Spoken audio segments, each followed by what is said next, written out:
waxaan iskaga jiray nolol run ahaantii farxad leh ayaan ku jiray waxa kale hubigayga ahayd inaan noqdo qof kamarmaana waxaan duubi jiray aroosyada photographerka mar walba waxay la garab istaagi jirtay hooyadii oon adduunka ugu jecelahay ragga aniga ugu yaraa run ahaantii wax kastoo niyadeydu jeclaato ama qalbigaygu jeclaado waayo mar walba iyada i garab taagan أنا قفك كلية أن مرة والباع عبشة شكته أما وحي أنا نقول نفتي إذا لا تشعل هاي قفك كلية أن ويديه وما عمله تهريبكم على ما كم ذا يقولش قار كم ذا أصحاب تيدا ما نقرشه وقرنا إنه وتهريبه يقلفتوه مرة أنا مرة والبس صورة صوري جاي فيسبوك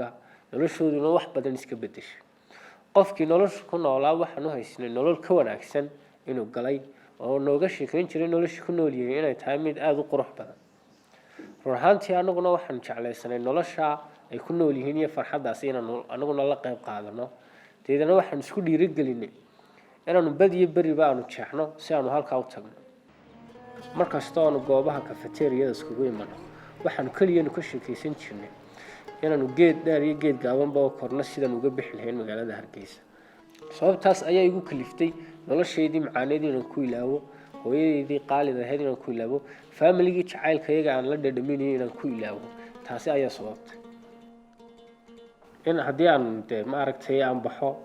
ama hooyadii la yiraahdo inankaaga uu baxay badiyo bari meel uu ku sugan yahay nolol iyo geeri lama hayo qofna dee uma quudhayo qofkiisa wada shal iyo shula inuu u tilmaamo ku taageero waxaan ugu sheegi waayay horta qof aniga ogolaanay